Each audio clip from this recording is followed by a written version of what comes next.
아티스트가 직접 팬들과 소통하는 창구로 이용되는 하이브의 위버스 앱은 하이브 소속만이 아닌 K-팝 전체 아이돌, 댄서, 배우들 등도 이용하는 창구로 퍼져나가고 있다고 합니다. 올해부터 11년간 한국 인구 중 18.6%인 2차 베이비부머 954만 명이 은퇴하는 시기가 도래했다고 하며 파월은 청문회에서 노동시장은 더 이상 인플레이션의 원인이 아니라는 말로 물가 상승분이 2%가 될 때까지 금리 인하를 기다리지 않겠다며 늦게 하는 것도 위험하다고 등 금리 인하 기대감을 부추기는 발언을 하였습니다. 전 세계에선 노동 생산성이 줄어들고 있지만 미국만큼은 더디더라도 AI로 인한 생산성 증가가 실제로 나타나며 더 많은 선순환 투자가 실행되고 있다고 합니다. 2024년 7월 11일 목요일 누워먹는 세계 경제 소식 5개 시작합니다. 공포탐욕지수 미국 증시는 58로 상승, 코인은 29로 상승. 코스피 시총 역대 최고치, 증가율도 나스닥보다 높았다. 코스피 상장사들의 전체 시가총액이 약 2,340조 원으로 사상 최대치를 경신하였습니다. 시총은 최고를 찍었지만 쪼개기 상장 등으로 지수는 커지지 않는 한국 증시를 내실 부족으로 지적하였는데 2002년 이후 20년간 커진 시총과 지수의 성장폭을 각각 비교해보면 코스피는 전체 시총의 9배가 커졌지만 지수는 4배 상승에 그치며 2배나 차이나는 모습을 보여주었고 나스닥은 시총이 10배 커지는 동안 지수가 9배 커지는 등 성장에 맞는 흐름으로 한국과의 차이점을 보여주었습니다. 2. 바이두 로보택시 인기 폭발, 택시 기사들 항의. 우한에서 운영되는 바이두의 자율주행 서비스 아폴로고가 빠른 속도로 고객을 확보하자 지역 택시 기사들이 시 교통당국의 서비스 이용을 제한할 것을 요청하였습니다.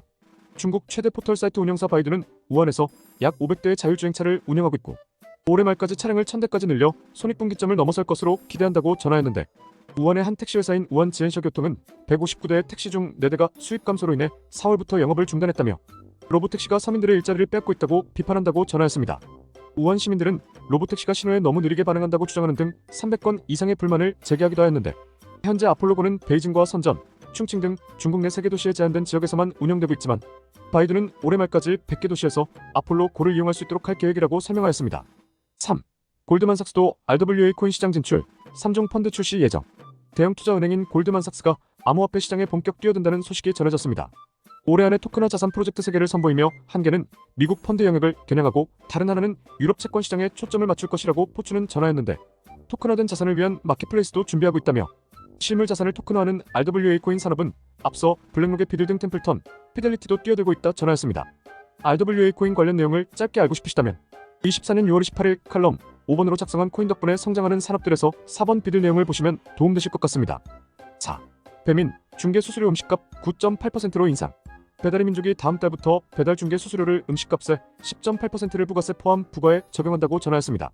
이전보다 3% 올린 해당 수수료는 쿠팡이츠와 동일해지는 것인데 외식업주는 배달요금을 부담하는 것과 별도로 배민의 주문 중개 이용료도 따로 내는 것은 부당하다고 설명하여 배민은 업주 부담 배달비를 지역별로 건당 100원에서 900원까지 낮추기로 발표하였습니다.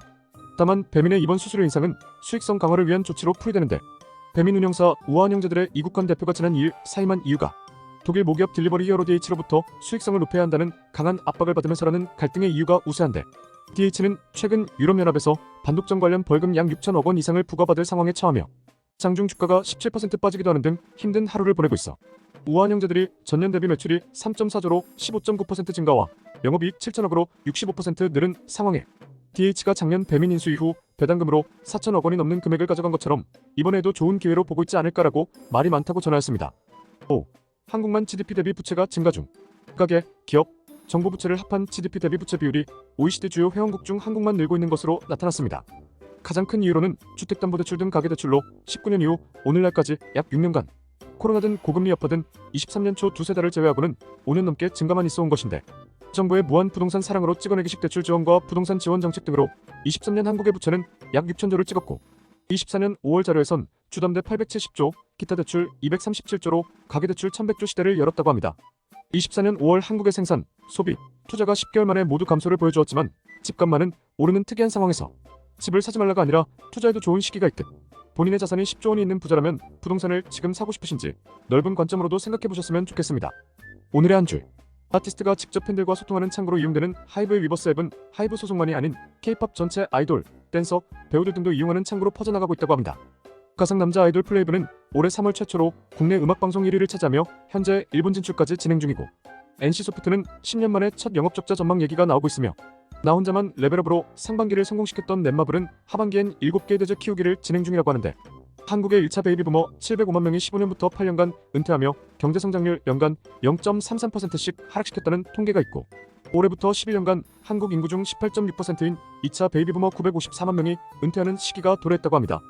삼성전자 창사 이래 처음으로 파업에 나섰던 삼성전자 노조는 오늘부터 무기한 파업에 돌입했다고 하며 한은은 12개월 연속 3.5% 기준금리 동결을 발표하였고 일본은 올해 금리를 0.1% 올리자 올해 5월 기업의 도산 건수가 1천 건을 초과하며 전년 대비 46% 증가한 12년 만에 최고치 도산 건수를 보여주었으며 TSMC 실적은 전월 대비 9.5%, 전년 대비 32.9% 상승으로 어닝 서프라이즈를 보여주며 시총 1조 달러 달성을 보여주는 등 미증 시가 신고가를 달성하였습니다.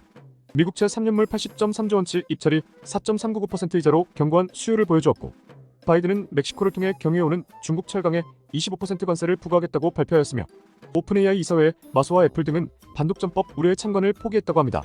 미국 전체 전기차 충전소 중 캘리포니아가 1위로 25%, 2위인 텍사스가 6% 설치되어 있다고 하며 파월은 청문회에서 노동시장은 더 이상 인플레이션의 원인이 아니라는 말로 금리 인하 이유를 막던 강한 고용시장 조건을 제외함과 동시에 여러 지표에서 나오는 오르는 실업률을 심각하게 바라보고 있다며 물가 상승분이 2%가 될 때까지 금리 인하를 기다리지 않겠다며 늦게 하는 것도 위험하다고 등 금리 인하 기대감을 부추기는 발언을 하였습니다. 전 세계에선 노동 생산성이 줄어들고 있지만 미국만큼은 더디더라도 AI로 인한 생산성 증가가 실제로 나타나며 더 많은 선순환 투자가 실행되고 있다고 합니다. 매일 누워먹는 경제 소식을 듣고 싶으시다면 구독, 좋아요 부탁드리겠습니다. 감사합니다.